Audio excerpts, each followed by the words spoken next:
Bottle? ಇದು aloe vera juice ಅಂತ. ಇದು POG ಬೇಟಾ ಕಂಪ್ನಿ ಇದು.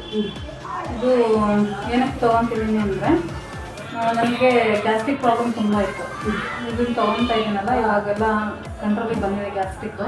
ಆಮೇಲೆ ನಾನೇನೇ ತಿಂದ್ರೂ ಅದು ಡೈಜೆಸ್ಟ್ ಆಗ್ತಾ ಇರಲಿಲ್ಲ ನನ್ನ ಕೈಗೆ. ಇವಾಗೆಲ್ಲ ಡೈಜೆಸ್ಟ್ ಆಗ್ತಾ ಇದೆ. ಆಮೇಲೆ ಮೋಷನ್ ಪ್ರಾಬ್ಲಮ್ ಭಾಳ ಇತ್ತು, ಕಂಟ್ರೋಲಿಗೆ ಬಂದೈತೆ. ಆಮೇಲೆ ಮುಂಚೆ ಎಲ್ಲ ನಾನು ಬೆಳಗ್ಗೆ ಒಂದು ಮಾತ್ರೆ, ಸಂಜೆ ಒಂದು ಮಾತ್ರೆ ತೊಗೊಳ್ಳೇಬೇಕಿತ್ತು. ಇವಾಗ ನಾನು ತೊಗೊತಾ ಇಲ್ಲ. ಮಾತ್ರೆಗಳು ಅವಾಯ್ಡ್ ಮಾಡಿದ್ದೀನಿ, ತೊಗೊಳ್ತಾ ಇಲ್ಲ.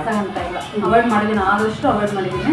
ಇನ್ನೇನು ಹೊರಗಡೆ ಏನಾದರೂ ಜಂಕ್ ಫುಡ್ ತಿಂದಾಗ, ಏನಾದರೂ ಬೇರೆ ಕಡೆ ಹೋಗಿ ಹೊರಗಡೆ ಊಟ ಮಾಡಿದಾಗ ಓವರ್ ಗ್ಯಾಸ್ಟ್ರಿಕ್ ಆದಾಗ ಮಾತ್ರ ನಾನು ಒಂದು ಹೊರಗಡೆ ಹೋದ್ರೆ ಮಾತ್ರ ಮಾತ್ರೆ ತೊಗೊಂಡಿದ್ದೆ. ಒಂದು ಟೈಮ್ 4 ತಿಂಗಳಲ್ಲಿ ಬಿಟ್ಟರೆ ಮನೆಯಲ್ಲಿದ್ದಾಗ ಮಾತ್ರ ಒಂದಿನ ನನ್ನ ಟ್ಯಾಬ್ಲೆಟ್ ಮುಟ್ಟಿಲ್ಲ. ಈಗ 4 ತಿಂಗಳಾಯ್ತು ಟ್ಯಾಬ್ಲೆಟ್ ಏನು ತೊಗೊಂಡಿಲ್ಲ. ಎಲ್ಲ ಏನು ತಿಂದ್ರೂ ಚೆನ್ನಾಗಿ ಆಗ್ತಾ ಇದೆ. ಸ್ಕಿನ್ನಿಗೂ ಒಳ್ಳೆ ರಿಸಲ್ಟ್ ಇದೆ. ಆಮೇಲೆ ಕೂದಲಿಗೂ ಅಷ್ಟೇ, ಕೂದಲು ತುಂಬ ಚೆನ್ನಾಗಿ ಇದಾಗುತ್ತೆ.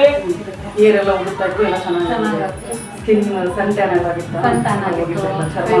ಒಂದು ಸ್ವಲ್ಪನೂ ಇದಿರಲಿಲ್ಲ, ಕಲೆ ಎಲ್ಲ ಆಗಿತ್ತು. ಸನ್ ಟ್ಯಾನ್ ಆಗಿತ್ತು, ಸ್ವಲ್ಪ ಪರವಾಗಿಲ್ಲ. ಏನಿದು juice? Aloe vera juice. Aloe vera juice ಅಂದರೆ ಹೆಲ್ತಿಗೆಲ್ಲ ಚೆನ್ನಾಗಿದೆ ಅಂತ ಹೇಳ್ತಾ ಇದ್ದಾರೆ. ಇದು 4ನೇ ಬಾಟಲ್. ಯಾವ ಊರಿನಿಂದು? ಒಂದು ದೊಡ್ಡ ಬಾಟಲ್. ಹೆಸರು?